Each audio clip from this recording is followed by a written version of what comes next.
This bullshit. I know if y'all had proof of me robbing somebody, we wouldn't even be talking. Y'all would have cuffed me. I would be charged with it. That's what I know, bro. The baby, real name Jonathan Kirk, was scheduled to perform at a Miami nightclub in January 2020. But when the owner paid him only 20% of the $35,000 he owed him, things quickly spiraled out of control. The victim claimed that Kirk repeatedly punched him in the face before more members of Kirk's crew attacked him. He was assaulted, knocked to the ground, and robbed of his phone, credit card, and $80 in cash. This clouded CCTV video was the only record of the incident. Kirk drove away from the scene in a black SUV before returning to the hotel a short while later, where he was greeted by both victims and a group of police prepared to take him into custody. As he was carried to the police station, he was informed that he was simply there as part of an inquiry. We just gotta do our investigation and that's it. Kirk spent his hour in the place of interrogation demonstrating what to do in the circumstance, making the officers' lives as tough as possible. Unfortunately for the cops, the inquiry wouldn't be so straightforward. What's your full name? Come on. We just want to get it from you. This is just a formality. Just tell name, date of birth, and all that stuff. However, he is choosing to waive his right to a lawyer, and let's be honest here, it's not because he can't afford it. If you've ever been put in this scenario, the best source of action is to stay silent and ask for a lawyer. But this time, Kirk is confident that he'll be able to wriggle out of for himself if he chooses his words carefully. An incident occurred at the hotel, 1500 Southwest First Avenue, that you were there for, correct? What incident? An incident. You had an altercation with somebody? No. You didn't. Did you have a business dealing with somebody? No. You didn't? No. So somebody didn't bring you $20,000 in front of the hotel in your SUV? No. Somebody bring $20,000 that wasn't theirs and lied to them and told them that it was for an event of theirs on the 31st. And lied to them. That person, once he realized they were doing bad business, said nah and left for his $20,000. Okay, so you didn't count? And got my contact information to do business the right way. That's what happened. Around what time was this, sir? I don't know. Whatever time they told us. Whatever time the camera showed me not robbing no damn body that time. Although Kirk's explanation of what transpired outside of his story is unclear, it appears his manager was negotiating with an event promoter about playing at a nightclub called Cafe Iguana Pines. However, it turned out that the money they were offering was stolen, and the champion was acting strangely throughout the deal. So instead of accepting it and moving forward anyhow, he advised them to get their act together and left them without an agreement. Of course, this does not explain the incident outside that was clearly captured on video. Still, given the murky film and the lack of surrounding witnesses to identify the attackers, everything should be alright as long as Kirk adheres to his account. Common sense. You know what I made to even be down here? A promoter booked me at that hotel. I didn't pay to be at the hotel. That was paid for. You'd have let me on my room, you would have saw close to $250,000 cash, legally, hard-earned money. I don't got to take nothing from nobody, bro. Well, let me ask you this. I will go outside here right now and throw $10,000 in the air. Like, I do not care about no money. I don't, bro. Was there an argument? No, it was an argument. I didn't argue with a soul. My voice was never raised. It was never aggressive language for me. None of that. Was there a fight? None of that. No, I ain't seen no fight. And nothing was taken. We shouldn't be in no robbery, bro. So when y'all get done doing what y'all doing, y'all need to do y'all job. Y'all need to follow y'all process. And y'all need to arrest whoever gave y'all these false allegations, bro. This is bullshit. While it may seem like Kirk is flashing his rapper cash here, this is a very good point for him to make, well, in this circumstance. If he's doing sporadic $30,000 deals on a weekday and paying hundreds of thousands of people per month, what does he need an iPhone for, and why would he need $80? The further away Kirk can get from this situation, literally and figuratively, the better. However, From the detective's perspective, a crime was committed and Kirk's vehicle was right there as it happened. So they need to try and extract this information and needed to piece his day together to come up with a story that Kirk cannot dispute the forces into him into a confession. He was nowhere near that crime, he had no reason to commit that crime, and had sound and reasonable explanations for his whereabouts at the time.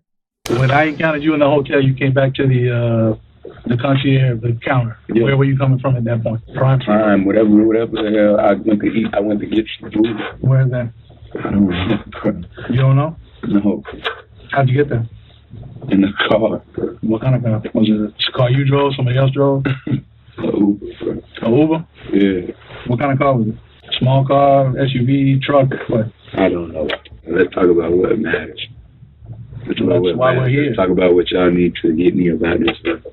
When I'm driving in the car, when I went to go eat, what time I went, that don't have nothing to do with the fact I ain't robbed a damn soul.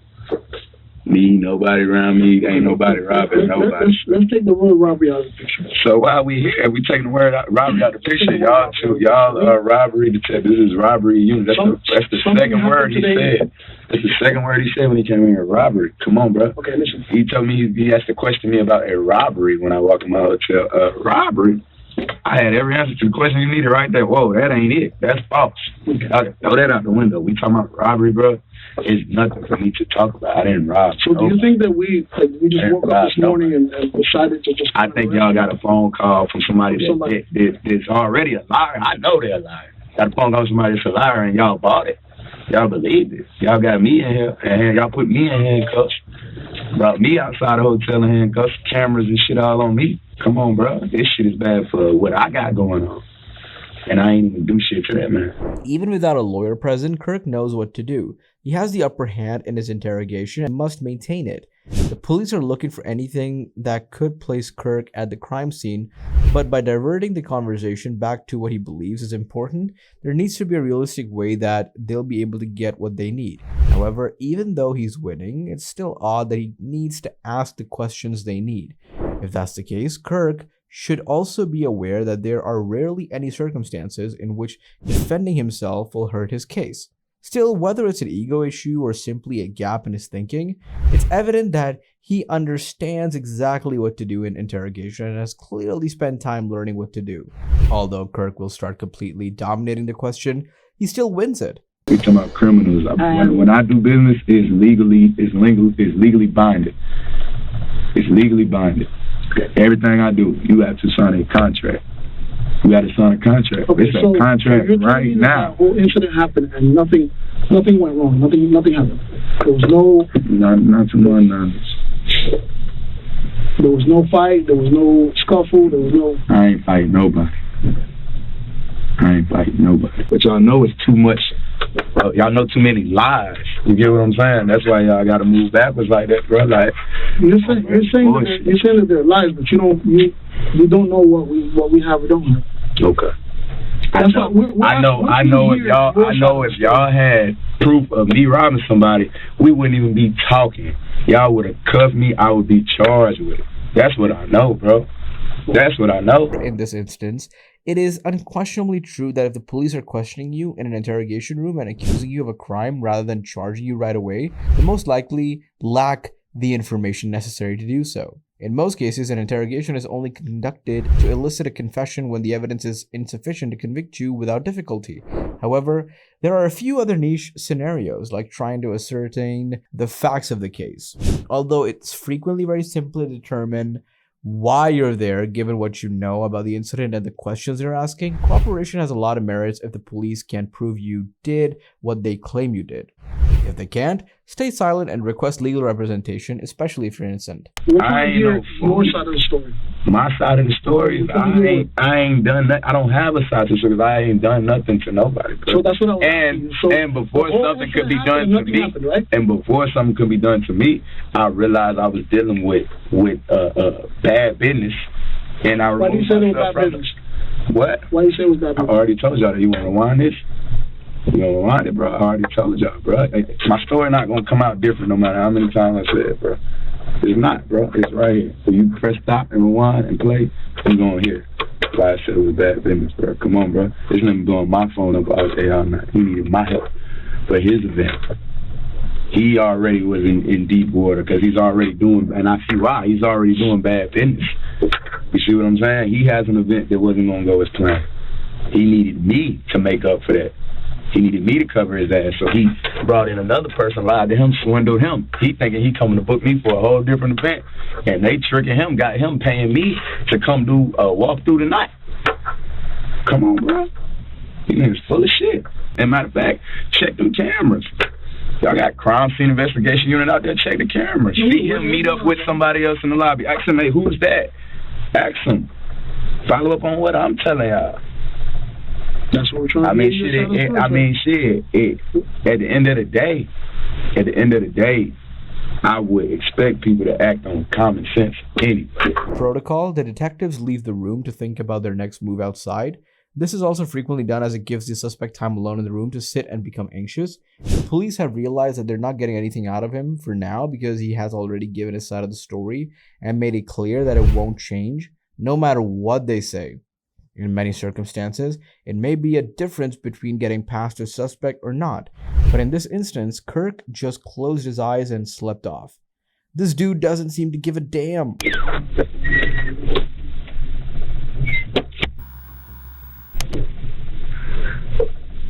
Although he hasn't been found guilty yet, Kirk is still the main suspect in this investigation. And, well, so he would be spending some time in jail while they figured out what to do and gathered all the evidence. And they could do so, if they want, they could charge him. However, the detectives couldn't think of their next step and decided nothing would make this guy budge. The next time a detective returned, it was regarding the security of Kirk's belongings left in his hotel room. Kirk was facing a potential sentence of up to 15 years in prison, a $10,000 fine, and any charges they could slap with him for the battery. But that was only if they could gather enough evidence, which they most certainly weren't getting from him, or the blocked security footage, which was the only proof the crime had even occurred. Kirk refused to let them touch his stuff and let the hotel deal with. As a result, the infant was freed from jail and just after 48 hours was sent on his way. 2 months later, the charges were withdrawn and he was free.